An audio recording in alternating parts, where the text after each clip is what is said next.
नमस्कार दोस्त, मैं मनीष वर्मा का फिर से आप सभी का स्वागत है हमारे दोस्त आज की इस क्लास के अंदर। दोस्त बेसिकली ये चैप्टर तो political science annual class 12th का दोस्तों थर्ड होने वाला है, लेकिन अगर आपके पास भी ये टॉपिक है तो दोस्त आपने ठीक वीडियो पे क्लिक किया है। आज की वीडियो सिर्फ और सिर्फ आपके लिए है। दोस्त मैं बताना चाहता हूँ ये राष्ट्र, राज्य और ये राजनीति का ग्लोबलाइजेशन यानी कि दोस्त भूमंडलीकरण, ये होता है क्या है? नेशन स्टेट प्लस पॉलिटिक्स का ग्लोबलाइजेशन। ये जो चैप्टर है हमारा बड़ा भयंकर चैप्टर है ये, अगर आप इसको समझो। इससे पहले के चैप्टर्स में हमने ये देखा था कि नेशन स्टेट कहते कैसे हैं। नेशन हम सब लोग, हमारे कल्चर्स और हम नेशन हैं, और इसी नेशन से यानी कि हम लोगों से मिलकर स्टेट बना हुआ है। तो नेशन और स्टेट आया दोस्त समझ में। नेशन स्टेट हम बेसिकली उस कंट्री या उस देश को कहते हैं जो अपने इंटरनल, अपने देश के अंदर किसी के प्रेशर में ना हो, यानी कि टोटली रूप से इंडिपेंडेंट हो, और अपने एक्सटर्नल अपने देश से बाहर भी उस पर किसी देश का प्रेशराइज ना हो, वो टोटल रूप से इंडिपेंडेंट हो। तो that is known as nation state. इसको दोस्त हम नेशन और स्टेट कहते हैं। लेकिन तो नेशन स्टेट की डेफिनेशन ये भी कहती है कि वो कंट्री टोटली रूप से सेल्फ डिपेंडेंट हो, ना कि अदर डिपेंडेंट हो। अब दोस्त नेशन स्टेट जो हमने सेकंड चैप्टर में देखा था, इस चैप्टर के अंदर एक ग्लोबलाइजेशन वर्ड जुड़ चुका है। क्यों?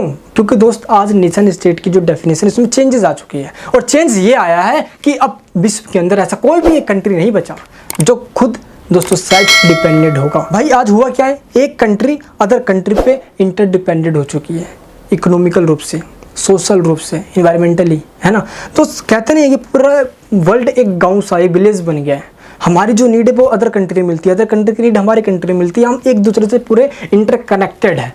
इसी को दोस्त हम कहते हैं ग्लोबलाइजेशन। तो नेशन स्टेट प्लस ग्लोबलाइजेशन, ये आपस में तीनों मिल गया, जिसको हम दोस्तों डीपली पढ़ेंगे आज की इस वीडियो के अंदर।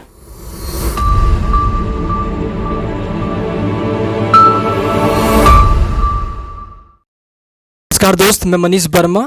अब आज हम बात करने वाले हैं कि ये globalisation of nation state and politics ये होता क्या है। ये बेसिकली ये चैप्टर जो है हमारा वो एनुअल क्लास 12th दोस्त पॉलिटिकल साइंस का थर्ड चैप्टर है।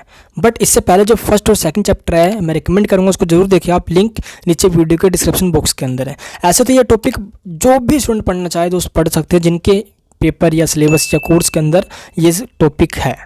अब मैं आपको बताना चाहता हूँ कि राष्ट्र, राज्य और राजनीति। अब आपको राष्ट्र, राज्य और राजनीति के बारे में हम मतलब डीपली समझेंगे। राष्ट्र क्या होता है, राज्य क्या होता है, प्लस राजनीति क्या होता है, और इन तीनों का ही आज मतलब कंटेम्प्रेरी वर्ल्ड के अंदर अगर दोस्त हम कहें तो इस ग्लोबलाइजेशन के साथ कैसा रिलेशन है, ये ग्लोबलाइजेशन होता क्या है, तो डीपली हम समझेंगे।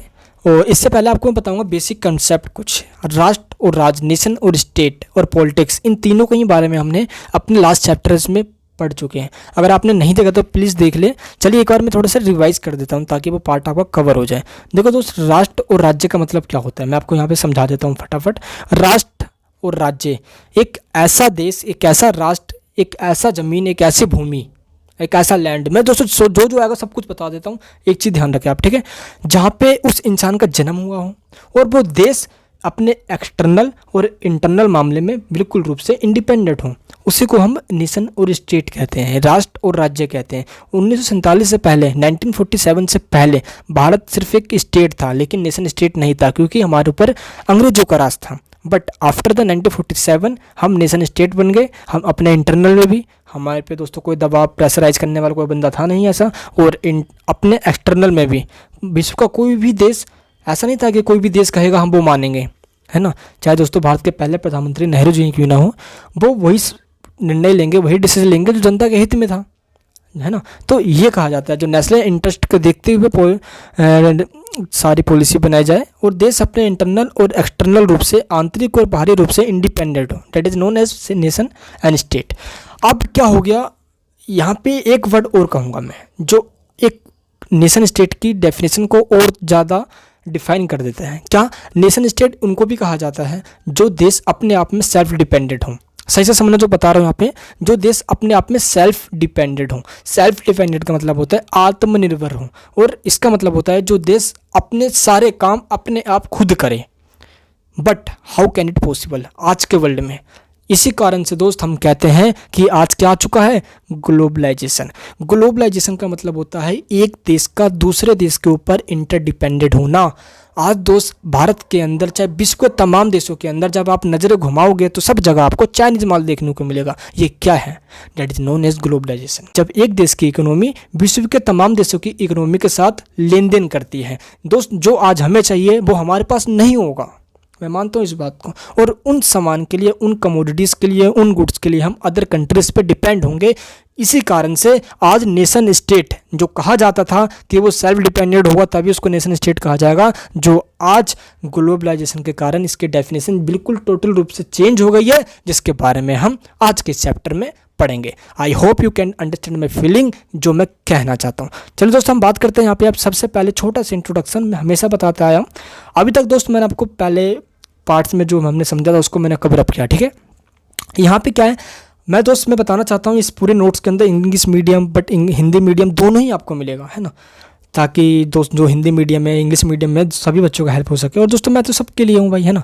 चलिए अब पहले हम बात करते हैं इंट्रोडक्शन का। जब भी आप नेशन स्टेट की बात करोगे, मैं आपको पहले यहाँ पे समझाना चाहता हूँ नेशन स्टेट क्या था, ये थोड़ा माजरा इसके बारे में, ठीक है। देखो मैंने आपको यहाँ पे बताया भी कि नेशन स्टेट का मतलब होता है मतलब कि टोटल रूप से इंडिपेंडेंट, सेल्फ डिपेंडेंट। बट क्या आपको लगता है कि ये शुरुआत से ही ऐसा था, है फ्रॉम बिगिनिंग ऐसा ही था? ये नहीं दोस्त, स्टार्टिंग में तो राजा महाराजा का राज हुआ करता था। और दोस्त राजा महाराजा कुछ तो इतने क्रूर हुआ करते थे, इतना दोस्तों कैसे थे, डिक्टेटरशिप हुआ करते थे, तानाशाही। तो उस हालात में हम देश को कैसे नेशन स्टेट कह सकते हैं? और राजाओं से पहले भी दोस्त ऐसा नहीं था कि सभी जगह नेशन स्टेट था। हम पूरे अपनी हिस्ट्री को 3 काल में डिवाइड करते हैं। एक होता है एंसेंट पीरियड, जिसको प्राचीन काल कहते हैं, राजा महाराजाओं का काल। एक होता है मिडिएवल पीरियड, जिसको हम दोस्तों मध्य काल कहते हैं। मध्य काल का मतलब होता है जिसके अंदर सामंतवादी व्यवस्था था। सामंतवादी का मतलब होता है फ्यूडलिज्म। और दोस्तों फ्यूडलिज्म का मतलब होता है जहाँ पे दोस्त क्या राजा वगैरह तो आ गए थे, बट यहाँ पे सामंत थे। सामंत मतलब होता है लैंडलॉर्ड्स, जो फार्मर से क्या करते दोस्तों, लैंड्स पे खेती करवाते थे, हम ऐसे कह सकते हैं ना, और उनका एक्सप्लोटेशन करते थे। देन जब हम आते हैं आधुनिक, कब, मॉडर्न पीरियड के अंदर, तो दोस्तों मॉडर्न पीरियड के अंदर अब अंग्रेज आ जाते हैं भारत के अंदर। और विश्व के तमाम देशों ने, जैसे कि यूरोपियन कंट्रीज हो गया दोस्त, इन्होंने विश्व के तमाम देशों को गुलाम बनाना स्टार्ट कर दिया, अपना कॉलोनियल बनाना स्टार्ट कर दिया। और दोस्त यहीं से फैलता है हमारा इंपीरियलिज्म। क्या फैलता है? साम्राज्यवाद। और दोस्तों साम्राज्यवाद के में जो ये रेस था साम्राज्यवाद का दोस्तों, इस रेस में सबसे आगे कौन था?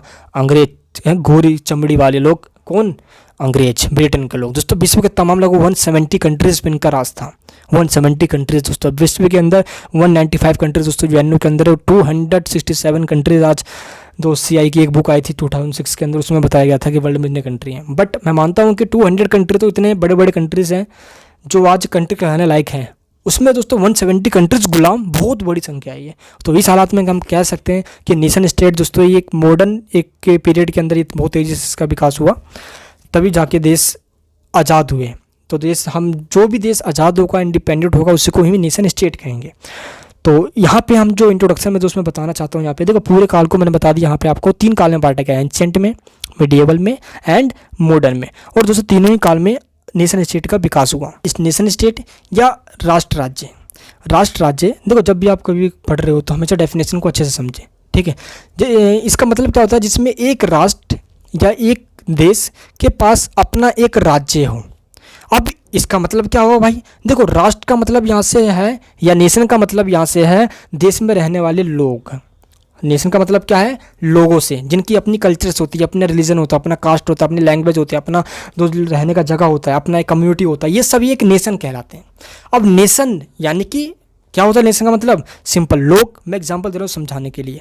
तो इन्हीं दोस्तों लोगों से मिलकर, इन्हीं नेशन से मिलकर क्या बनता है? एक स्टेट बनता है। तो इसका डेफिनेशन क्या हो गया? एक ऐसा नेशन जिनका अपना राष्ट्र हो, ऐसे लोग जिनका अपना स्टेट हो।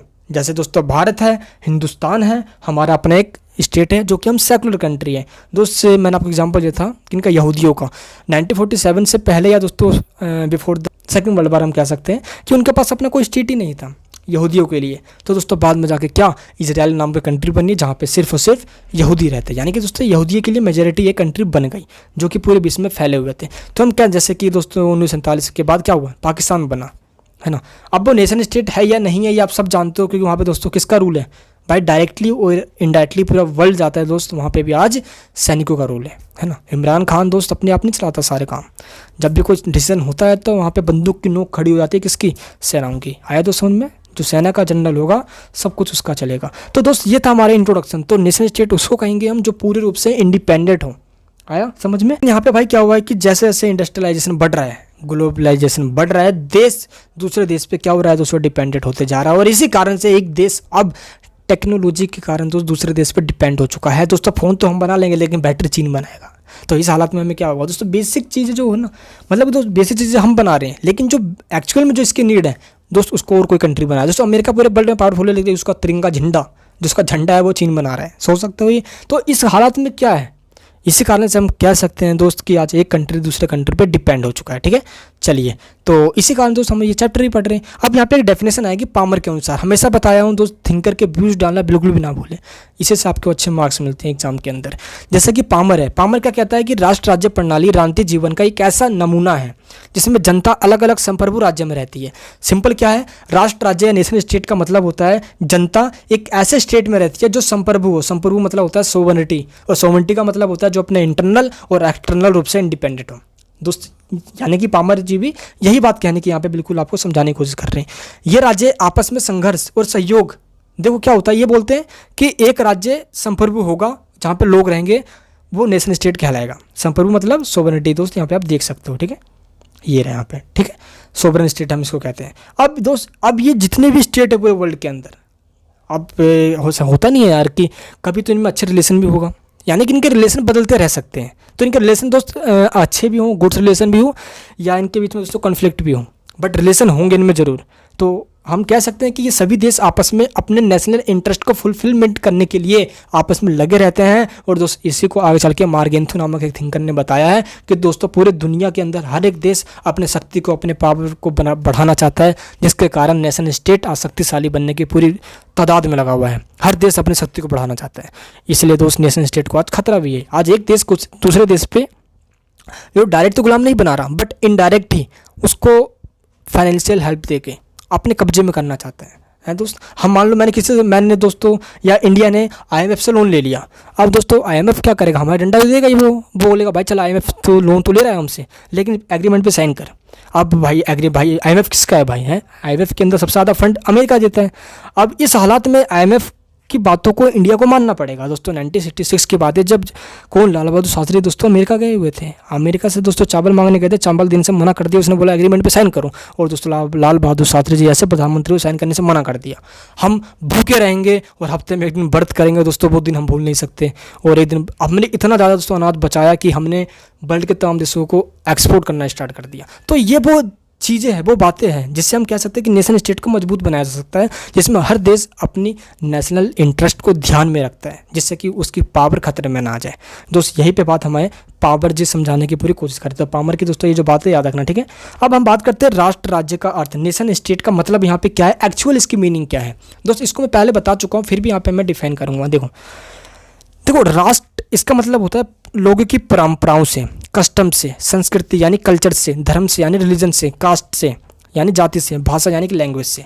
तो दोस्त लोगों की कस्टम, संस्कृति, लैंग्वेज दोस्त यहाँ पे कल्चर्स, रिलीजन्स, कास्ट, इन सभी को मिलाकर दोस्त ये जो लोगों की ये सब चीज़ें हैं दोस्त, इनको राष्ट्र नेशन कहा जाता है। अब दोस्त जब लोगों की इन चीज़ों को मिलाकर ये क्या बनता है, एक देश बनता है, यानी कि एक राज्य बनता है। तो दोस्त मैंने आपको पहले बताया लास्ट वीडियोज़ के अंदर कि दिल्ली, यूपी, महाराष्ट्र ये सब स्टेट नहीं है, ये राज्य नहीं है दोस्तों। राज्य तो भारत है, आए तो समझ में। हम इनको अपनी कन्वेंस के लिए इनको हम स्टेट कह देते हैं दोस्तों। भारत का संविधान आर्टिकल 1 क्या कहता है, India that is Bharat shall be a union of state. यही तो कहता है यार कि भारत एक जो देश है, राज्य है, वो राज्यों का संघ होगा, और तो जितने भी हम जिसको स्टेट कहते हैं वो एक यूनिट है। आए तो समझ में। तो इसी कारण से इन लोगों को, जिनकी अलग अलग धर्म है, चाहे जनसंस्कृति हो, जाति हो, इन सभी को मिला के एक स्टेट बनता है। इसी कारण से हम दोस्त जब इन सबको हम क्या कहते हैं, नेशन कहते हैं, यानी कि स्टेट, राष्ट्र कहते हैं। और दोस्त जहाँ पे ये लोग रह रहे हैं उनको राज्य कहते हैं। तो हम कह सकते हैं कि दोस्त तो नेशन और स्टेट, नेशन लोग, स्टेट राज्य भूमि जहाँ पे वो रह रहे हैं। तो नेशन स्टेट का मतलब समझ में आ चुका है, क्लियर है। चलिए नेक्स्ट पॉइंट में क्या कह रहा है, यही लोग जिस निश्चित भूमि पर निवास करते हैं, जिस निश्चित भूमि पे, जिस फिक्स भूमि पे, जिनकी बॉर्डर होती है, जहाँ पे ये रहते हैं, जिनका दोस्तों ये रेजिडेंट होता है, उसी कारण से दोस्त इसको नेशन स्टेट कहा जाता है। आया तो समझ, मैंने आपको सिंपल समझा दिया ये। And for this reason this nation state is called, यानी कि इसी कारण से इसको हम नेशन स्टेट कहते हैं। ये यहाँ पे पूरी दोस्तों लाइन कहा जाए। राष्ट्र राज्य में वही व्यक्ति आते हैं या वही व्यक्ति शामिल होते हैं जिनका जन्म उसी देश में हुआ। दोस्तों लाइक डेट मैं अपने एग्जाम्पल देता हूँ, जैसे मेरा जन्म मान लो भारत में हुआ है, तो मेरी अपनी एक राष्ट्र है, मेरी अपनी राष्ट्र क्या से, मान लो दोस्त मैं एक हिंदू हूँ, तो मेरा राष्ट्र क्या है, मैं हिंदू हूँ। मेरी पहचान क्या है, मैं हिंदू हूँ। मेरी दोस्तों कल्चर क्या है, मेरी अपनी कल्चर होगा। और दोस्त मान लो कि पर्सन ए मुसलमान है, तो उसकी राष्ट्र क्या है भाई, उसकी राष्ट्र मतलब उसकी पहचान क्या है, मोमडम से है दोस्त, उसके अपने नियम होंगे। अब कोई क्रिश्चियन है तो उसकी भी अपनी दोस्तों नियम्स होंगे, उसने भी, अब सबके अपने में रूल्स होते हैं। अब मेरा इंटेंसिव ये नहीं है कि मैं हिंदू मुस्लिम, ये नहीं भाई, बट ये बताना है कि सब एक नेशन है। नेशन मतलब जितने भी धर्म जाति लोग के लोग उनको ही मिला के एक नेशन बना हुआ है, और उसी नेशन ने दोस्त एक स्टेट बना है। क्योंकि हम एक जगह पे जो रह रहे हैं ना दोस्त, जो नेशन है, नेशन मतलब जो लोग हैं वो जिस जगह पे दोस्तों रह रहे हैं, नेशन है दोस्त ये, और जो जिस जगह पे ये रह रहे हैं यही हमारा स्टेट है। इसी कारण दोस्त नेशन स्टेट दोनों वर्ड को मिला के बना हुआ है। आया दोस्त समझ में। चलिए अब हम बात करते हैं राष्ट्र राज्य का विकास कैसे हुआ। इसका विकास दोस्तों बहुत ज़्यादा इंपॉर्टेंट पॉइंट है जो हम पढ़ने वाले हैं इस वाले पॉइंट के अंदर। चलो दोस्त अब मैं आपको समझाने की पूरी कोशिश करता हूँ इस वाले पॉइंट को। आई होप कि आपको दोस्त ये अच्छे से समझ में आएगा। इससे पहले आप दोस्त ये समझो कि 3 पॉइंट्स हैं जिनको हम इस पॉइंट के अंदर कवर करेंगे, और ये 3 पॉइंट दोस्त जो मैं आपको यहाँ पे बताऊँगा यही वो पॉइंट्स हैं जो आपको ये बताएगा कि नेशन स्टेट का विकास कैसे हुआ। फर्स्ट पॉइंट क्या है कि रोमन साम्राज्य व पवित्र रोमन साम्राज्य का विघटन तथा सामंतवाद का अंत। फर्स्ट पॉइंट क्या कह रहा है, चलिए दोस्त देखते हैं हम। Fragmentation of Roman Empire and Holy Roman Empire and end of feudalism. बहुत इंपॉर्टेंट पॉइंट है। इस पॉइंट में क्या कह रहे हैं, देखो रोमन साम्राज्य ये होता क्या, ये रोमन साम्राज्य पहले इसको समझो आप दोस्त। पता है इटली का नाम सुना होगा आपने, है ना। इटली की राजधानी क्या है भाई, रोम है। तो इटली, रोम, आसपास के दोस्तों जितने भी तमाम कंट्रीज़ हैं, है ना, चाहे दोस्त इन सभी कंट्रीज़ को मिला के बहुत बड़ा एक एम्पायर बना हुआ था। उसी को दोस्त हम क्या कहते हैं, रोमन साम्राज्य, रोमन एम्पायर, जिसका दोस्तों विश्व के तमाम देशों पे कब्जा हुआ करता था, मतलब बहुत चलती थी इसकी।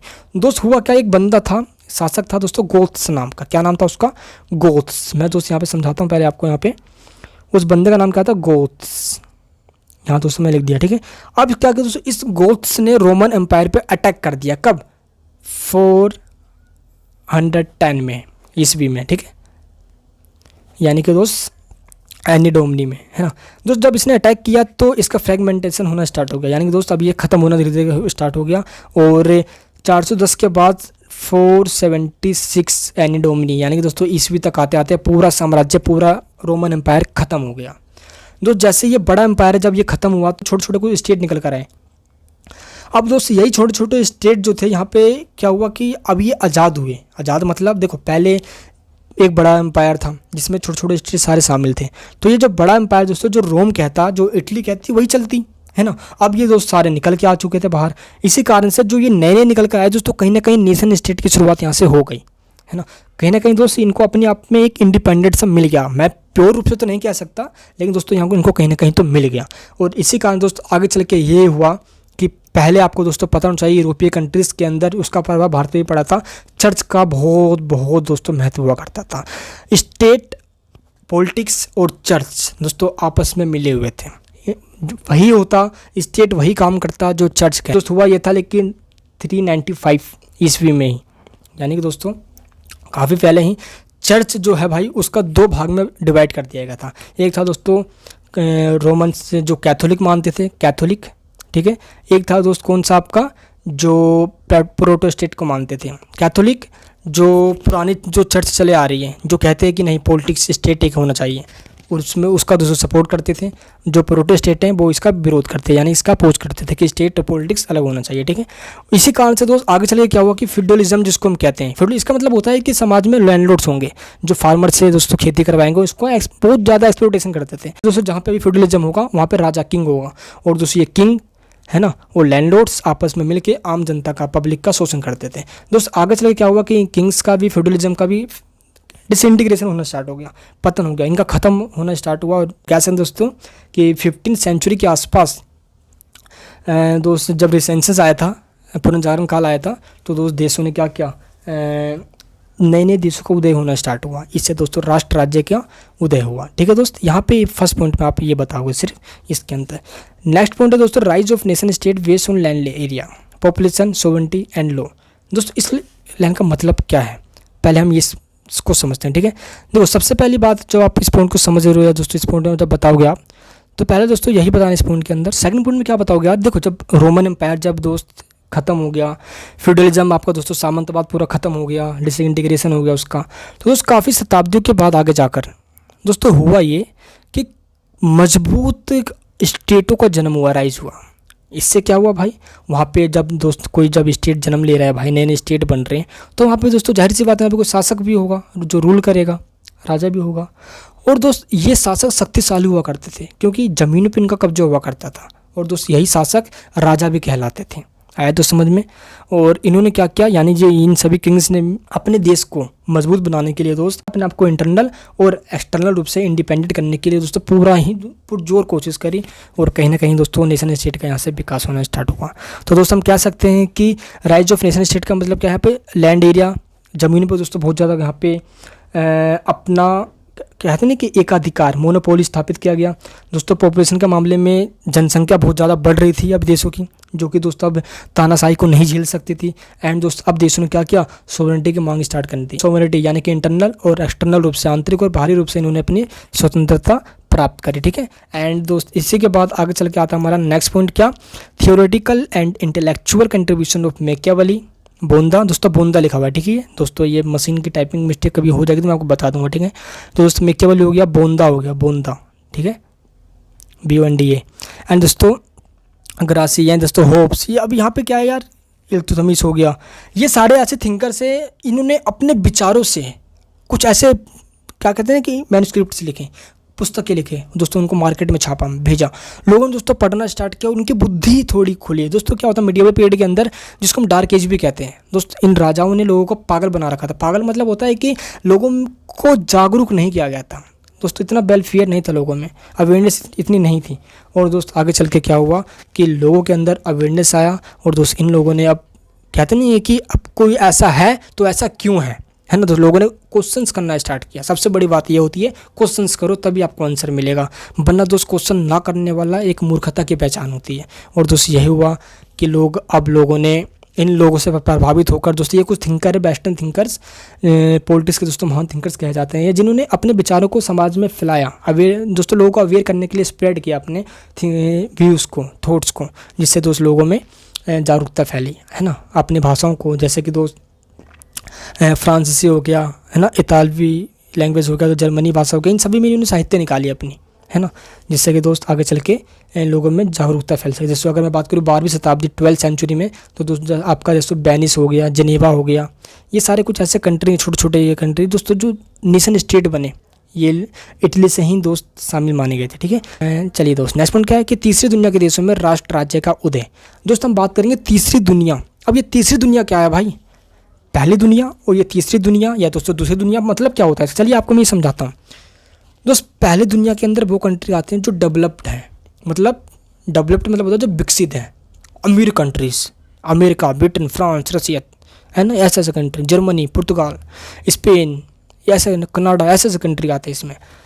प्लस सेकंड जो कंट्री है, इससे पहले अब ये समझ लो यार, जो मैंने आपको बता दिया अमीर कंट्रीज तो इसमें आते ही हैं। प्लस जो इनकी जो आइडियोलॉजी है ना भाई, वो है पूंजीवादी, कैपिटलिज्म।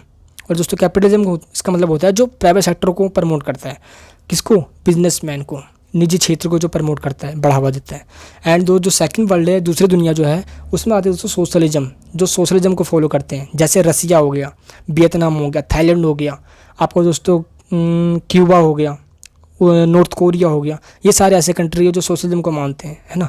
तो आज तो ये सेकंड वर्ल्ड कुछ है नहीं, क्योंकि सोशलिज्म इतना रहा नहीं भाई, चाइना वगैरह में ये थोड़ा बहुत बच रहा है भाई दोस्तों, वो भी नाम का ही है यार, है ना। सब ने भाई आज कैपिटलिज्म अपना लिया। इसका मतलब होता है सोशलिज्म का कि जहाँ पे भी सोशलिज्म होगा, समाजवाद होगा, वहाँ पे दोस्त स्टेट की चलेगी, प्राइवेट सेक्टर नहीं होगा। लेकिन दोस्तों आपका क्या कहना है कि चाइना के अंदर प्राइवेट सेक्टर नहीं है? भाई दोस्त ऐसा कोई देश नहीं जहाँ प्राइवेट सेक्टर ना हो, आए तो समझ में। इसलिए हम ये कहते हैं कि आज प्राइवेट सेक्टर ही सब जगह है। चलिए अब बात करते हैं हम थर्ड वर्ल्ड की, तीसरी दुनिया।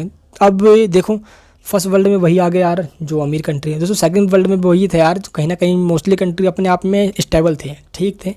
लेकिन जो थर्ड वर्ल्ड है भाई, ये कंट्री वो कंट्री है जो नए नए इंडिपेंडेंट हुए थे आफ्टर 1947 या आफ्टर 1945 नए नए आज़ाद हुए थे।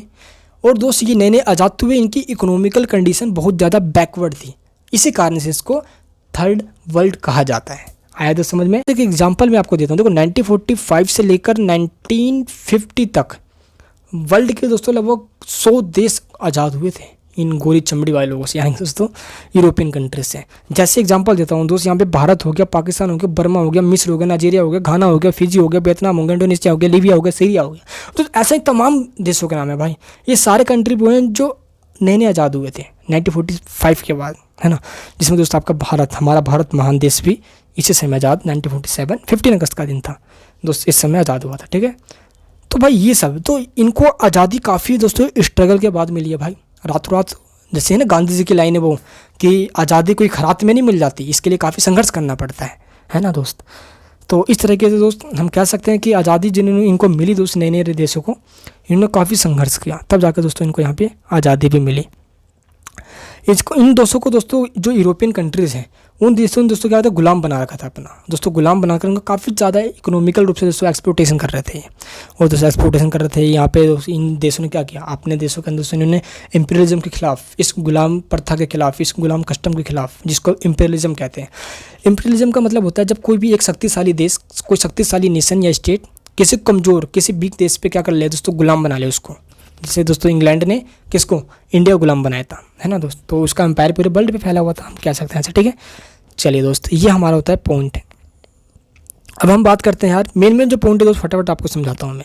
पॉइंट क्या है, आधुनिक राष्ट्र राज्य के तत्व, यानी दोस्तों जो आज मॉडर्न पीरियड के अंदर जो नेशन स्टेट है, उन स्टेटों के अंदर क्या क्या एलिमेंट्स होने चाहिए, ये आपको बताना है इसमें। सबसे पहले दोस्तों संप्रभुता, यानी कि सोवरेनिटी, ठीक है दोस्त। नेक्स्ट है आपका टेरिटरी, क्या, इंटीग्रिटी, यानी दोस्तों क्षेत्रीय अखंडता होना चाहिए। एंड दोस्तों आपका जो थर्ड पॉइंट है एक थोड़ा इंपॉर्टेंट है, राज्यों की वैधानिक समानता, यानी कि दोस्तों स्टैटरी इक्वलिटी ऑफ स्टेट्स। यहाँ पे क्या है, फर्स्ट पॉइंट आपको मैं पहले से यहाँ पे समझाता हूँ, चलिए ठीक है। संप्रभुता मतलब होता है कि आज आधुनिक देश के अंदर दोस्त सबसे पहले बड़ी बात तो ये है कि सभी देशों के पास दोस्तों इंडिपेंडेंट होनी चाहिए, जिसको हम संप्रभुता कहते हैं, ठीक है। एंड जो सेकंड में क्षेत्रीय अखंडता, अखंडता मतलब होता है कि एक देश के अंदर चाहे कितने भी धर्म, रिलीजन या दोस्तों कास्ट, कैसे मतलब कहते हैं यार कि भारत के अंदर तो वैसे भी डाइवर्सिटी है, चाहे विश्व के और तमाम अनदर कंट्री की बात मैं करूँ, तो सभी देशों के अंदर दोस्तों यूनिटी होनी चाहिए, उसी को क्षेत्रीय अखंडता कहते हैं, टेरिटोरियल इंटीग्रिटी कहते हैं।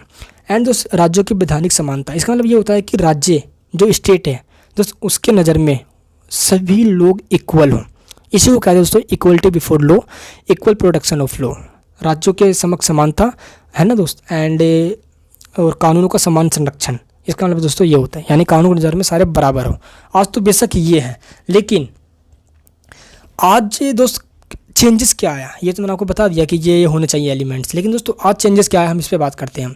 चेंज सबसे पहले ये आया है दोस्त, जो नेशन स्टेट है वो वैश्वीकृत हो गया है। आज कोई भी स्टेट अपने आप में इंडिपेंडेंट नहीं है, वो दोस्तों और देशों के ऊपर इंटरडिपेंडेंट हो चुका है। इसको कहते हैं राष्ट्र राज्य, क्या है दोस्तों, नेशन स्टेट का क्या बन जाना दोस्त, ग्लोबलाइजेशन हो जाना, है ना, ग्लोबलाइज्ड हो जाना, ऐसे कह सकते हैं हम। एंड दोस्त अनइवन पॉपुलेशन, यानी तो बहुत ज़्यादा पॉपुलेशन। देखो हम पहली बात बताना चाहते हैं यार, वेस्टर्न कंट्रीज़ के मुकाबले में जो थर्ड वर्ल्ड के कंट्रीज़ हैं, है ना, जो दोस्त नॉन अलाइज मूवमेंट को अपनाया जिन्होंने, नाम गुट निरपेक्ष आंदोलन जिन्होंने अपनाया, इसका मतलब होता है कि हम किसी भी गुट में शामिल नहीं होंगे, ना फर्स्ट वर्ल्ड में शामिल होंगे हम अमेरिका वाले गुट में, ना हम सेकंड वर्ल्ड में शामिल होंगे सोवियत संघ यूएसएसआर वाले गुट में, इसको दोस्तों थर्ड वर्ल्ड भी कहा जाता है ना बेसिकली। तो इन कंट्रियों में दोस्तों इनकी पॉपुलेशन ज़्यादा है ना, तो इस कारण से दोस्त हम कह सकते हैं कि इनकी पॉपुलेशन ज़्यादा होने के कारण आज चेंज ये आ चुका है कि यहाँ पे बेरोजगारी, महामारी, तंगी, बीमारी बहुत ज़्यादा मात्रा में देखी जाती है ना।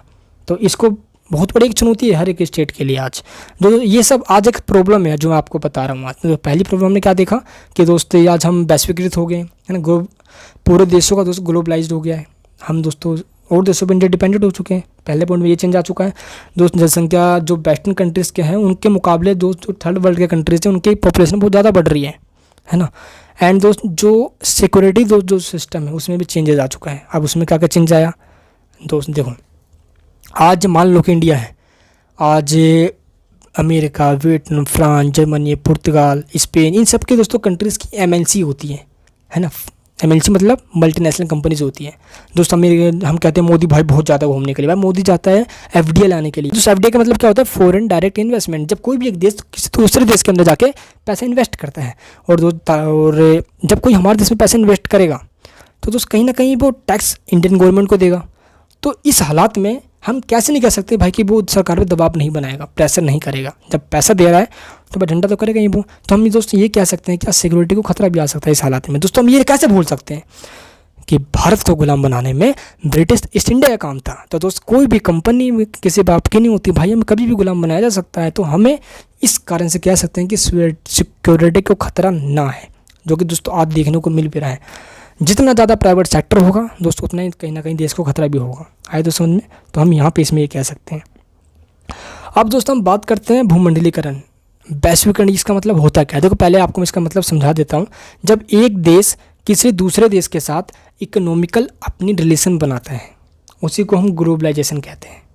जब एक देश अपने देश का सामान, जो भी उसके पास सामान हो, वस्तु हो, कमोडिटीज़ हो, है ना, गुड्स वगैरह हो, वो किसी दूसरे देश में बेचता हो, लेन देन करता हो, है ना। दोस्त कहते हैं बाटा सिस्टम जो पहले चला करता था, वही दोस्त आज भी है कि विनिमय करता हूँ, लेन देन करता हूँ, वही दोस्तों ग्लोबलाइजेशन है।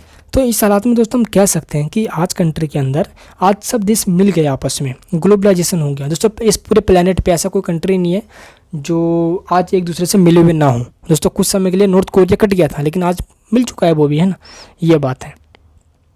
तो दोस्तों हम कह सकते हैं कि पूरे देश का मिलना ही ग्लोबलाइजेशन यहाँ पे कहलाता है। तो यहाँ पे सबसे बड़ी बात है ग्लोबलाइजेशन, हम ये तो लिख देंगे भाई ग्लोबलाइजेशन ये सब होता है। पूरा मैटर आप आज के ज़माने के अकॉर्डिंग लिखोगे कि क्या क्या दोस्तों पूरा चेंजेस आ रहा है पूरे वर्ल्ड के अंदर। ये सारे दोस्तों यहाँ पे पूरे पॉइंट्स वगैरह हैं जो मैंने यहाँ पे बताया आपको एक बार, कि सोवरेनिटी को दोस्तों खतरा इससे ना हो दोस्तों, जो लोगों को लग भी रहा है कि इससे खतरा हो गया है। और दोस्तों आज जो पूरा वर्ल्ड एक पूरा गाँव बन गया है। आज मान लो जो हमारी कल्चर्स थी वो हमारी कल्चर अब नहीं रही। हमारी दोस्त कल्चर वेस्टर्न कल्चर्स में मिल चुकी है। अब हमारे दोस्तों जो खान पान था, रहन सहन था, वो पूरी वेस्टर्न हो चुका है दोस्तों। हमारा कपड़ा पहना सहना सब ढंग टोटली दोस्तों चेंज होगा। ये किसका इफेक्ट है? ये दोस्तों ग्लोबलाइजेशन का तो इफेक्ट है। तो दोस्तों ग्लोबलाइजेशन के क्या कारण है, इसकी मैंने वीडियो का लिंक दे दिया वीडियो को डिस्क्रिप्शन बॉक्स के अंदर। आप एक बार देख ले कि ग्लोबलाइजेशन के क्या क्या कारण है, ठीक है, ताकि दोस्तों आपको ये टॉपिक अच्छे समझ में आ जाए। क्योंकि दोस्तों ये टॉपिक मैंने पहले ही समझा रखा है ऑलरेडी। पर दोस्तों में पूरा बनाकर आपको लिखना है यार कि पूरे प्लेनेट के ऊपर आज एक देश का दूसरे देशों का जो संबंध है वो बहुत तेज़ी से बढ़ता जा रहा है, जो एक इफेक्ट है किसका, ग्लोबलाइजेशन का। तो उससे दोस्तों नेशन स्टेट पे भी खतरा है, एक उन पे दोस्तों उनके सोवरेनिटी पे खतरा है। जब दो देशों पे अपना आपस में रिलेशन बनाते हैं तो दोस्त कहीं ना कहीं कह सकते हैं कि एक देश का इनडायरेक्टली रूप से उस देश के अंदर दोस्त दबाव ना हो, प्रेशर ना हो, है ना। जिसको हम न्यू कॉलोनियलिज्म कहते हैं, न्यू कॉलोनियलिज्म कहते हैं। और दोस्त न्यू कॉलोनियलिज्म का मतलब होता है जो इनडायरेक्ट रूप से गुलाम बनाया जाए, है ना। दोस्त आज हम जीन्स पहनते हैं, चाउमीन मोमोज खाते हैं, क्या ये हमारी कल्चर से है दोस्तों? वेस्टर्न कंट्रीज चाउमीन मोमोज हो गया, जैसे कि चाइनीज़ हो गया दोस्तों, चीन पता आपका पूरे वर्ल्ड में फैला हुआ ही है ना। दोस्तों आपका जीन्स हो गया, पेप्सी, कोको कोला सब अमेरिकन कंपनी है। तो दोस्तों हम कह सकते हैं कि आज हमने वेस्टर्न कंट्रीज़ ये जो ग्लोबलाइजेशन का जो इफेक्ट है वो हमने हमारे देश में देखने को मिल रहा है ना। तो दोस्त ये बात है सबसे बड़ी पहचान, जो आज हम अपनी लैंग्वेज, हम अपनी कल्चर्स को खोते हुए वर्ल्ड की कल्चर्स को अपना रहे हैं दोस्तों। तो नेशन स्टेट को आज सबसे बड़ी चेंजेस यहाँ पे ये आया है, कब? ग्लोबलाइजेशन के कारण, ठीक है। यहाँ पे दोस्तों नेक्स्ट पॉइंट क्या हमारा, आर्थिक पारस्परिक निर्भरता। इसका मतलब क्या है कि इकोनॉमिक इंटरडिपेंडेंस। देखो मैंने आपको पहले बता दिया कि आज कोई भी कंट्री अपने आप में एक म्यूचुअल रूप से इंडिपेंडेंट नहीं है, डिपेंडेंट नहीं है वो। अब दोस्त वो म्यूचुअल रूप से डिपेंड तो नहीं रहा बेशक, तो आज वो और कंट्रीज़ पे अपने इंटरेस्ट को, अपने नीड्स को पूरा करने के लिए दोस्त डिपेंड हो चुका है, अपनी इकोनॉमी को डिपेंड कर चुका है ना दोस्त। तो ये सबसे बड़ी आज वार्निंग है जो दोस्तों हर कंट्री आज इससे फेस कर रहे हैं दोस्त। जैसे क्या है, देखो चाहे वो किस किस सेक्टर में है ना। जैसे दोस्त हम कह सकते हैं कि देखो सबसे पहले आज सिक्योरिटी के मामले में दोस्तों यूएनओ आज पूरे वर्ल्ड में आज है ना। तो यूएनओ के ऊपर दोस्तों चाहे अमेरिका का बेसिक इफेक्ट ज़्यादा है, तो आज पूरे वर्ल्ड में जैसे अमेरिका हो गया, ब्रिटेन हो गया, फ्रांस हो गया, चीन हो गया, यूएसएसआर यानी कि दोस्त आपका रूस हो गया, रसिया भी हो गया दोस्त। इनके पास पाँचों के पास ब्यूटो पावर है। अब भाई कोई काम करने से पहले बेशक कुछ भी ना हो, तो चाइना तो यार काम खराब कर देता है वीटो पावर लगाकर। तो कहीं ना कहीं दोस्तों ये भी एक दिक्कत है। वीटो पावर का मतलब होता है जब कोई भी निर्णय बीच में लिया जाएगा तो ये पांचों वीटो पावर सहमति देंगे। अगर 5 में से कोई एक भी मना कर देगा दोस्तों तो वो कानून लागू इंप्लीमेंट नहीं होगा। और दोस्तों चाइना हमेशा पाँव अड़ाता है इसके अंदर है। एंड दोस्तों इकोनॉमिक पारस्परिकता की बात करें हम दोस्तों, इकोनॉमिक पारस्परिक का मतलब होता है आज हम इकोनॉमिकल रूप से और देशों इंटरडिपेंडेंट हो चुके हैं। इसके लिए दोस्तों हमें क्या करना होगा भाई, हमें यूएनओ को और इफेक्टिव बनाना होगा ताकि और देशों को दोस्तों वो हेल्प करें, ना कि वो अमीर देशों की सुने और देशों को दोस्तों हेल्प करने के बजाय वो उन पर दबाव बनाए, है ना, उनसे टैक्स कम करने के लिए बोले ताकि दोस्तों वो वेस्टर्न कंट्री के सुने। बस ऐसा नहीं होना चाहिए, है ना। एंड दोस्त वीटो पावर या तो ख़त्म करो, या दोस्त अमेरिका हो गया दोस्त ये सब बेशक सपोर्ट करते हैं, लेकिन दोस्त यहाँ पे चाइना सपोर्ट ना करने के कारण भारत को या दोस्तों जापान वगैरह हो गया, इनको अभी तक वीटो पावर नहीं मिला। ताकि दोस्तों आपको पता है कि चाइना को वीटो पावर भारत की वजह से मिला और दोस्त आज हमें तक वीटो पावर नहीं मिला। तो ये नाइंसाफ़ी है कि हम कह सकते हैं ना। एंड जो सबसे नेक्स्ट पॉइंट हमारा पूरे विश्व में कानून को जो लॉज हैं दोस्तों इसको हमें प्रमोट करना चाहिए। इसका मतलब क्या होता है कि जो पूरे वर्ल्ड में दोस्तों जो लॉ चल रहा है आज इक्वल रूप से दोस्तों इन्वायरमेंट में हमें सिक्योर करना हो दोस्तों, वुमेन प्रोटेक्शन के लिए, ह्यूमन राइट्स के लिए, हमें दोस्त इनके लिए आज डिमांड काफ़ी उठ चुकी है दोस्तों। आज जो मेजर जो प्रॉब्लम है क्या क्या है सोचो आप दोस्तों। ह्यूमन राइट्स को जो वॉयलेंस हो रहा है उसको ठीक करना है, वुमेन प्रोटेक्शन के दोस्तों मुद्दा उठ चुका है आज, है ना, इन्वायरमेंट का मुद्दा उठ चुका है, एंड दोस्तों आपका टेररिज्म का मुद्दा उठ चुका है, आतंकवाद वगैरह। तो इन सब मुद्दों को आज हमारे सामने बहुत बड़ी एक वार्निंग्स है जिसको दोस्तों हम क्या कहते हैं दोस्तों कंटेम्प्रेरी आज हम प्रॉब्लम कह सकते हैं आज, है ना, जिसको आज हमें सॉल्व करना बहुत जरूरी दोस्तों। इसी के साथ हमारा भाई चैप्टर खत्म होता है दोस्तों। कैसी लगी आपको ये वीडियो नीचे मुझे कमेंट बॉक्स में बताना भाई। बड़ा मेहनत लगता है वीडियो बनाने के अंदर भाई, प्लीज़ लाइक करके मेरे उत्साह को बढ़ाना ताकि नेक्स्ट वीडियो जल्द से जल्द लेकर आऊँ दोस्तों। इस चैप्टर के नोट्स नीचे आपको वीडियो को डिस्क्रिप्शन बॉक्स में मिलेगा। चलिए दोस्त मिलते हैं नेक्स्ट वीडियो में कोई धमाकेदार टॉपिक के साथ। चैनल पर नहीं हो तो प्लीज़ सब्सक्राइब कर लेना। तो दोस्त कैसे लगी आपको ये वीडियो नीचे मुझे कमेंट बॉक्स में बताना। प्लीज़ चैनल पर नहीं हो तो सब्सक्राइब कर लेना। और जो दोस्त आपको मैंने समझाया भी इसके नोट्स आपको नीचे वीडियो को डिस्क्रिप्शन बॉक्स में मिलेगी। अपने सभी दोस्तों पर शेयर करना दोस्तों। वीडियो को बनाने में बड़ा मेहनत लगता है तो लाइक करना बिल्कुल ना भूलें। शेयर करके मेरे उत्साह को बढ़ाएं। जय हिंद, जय भारत।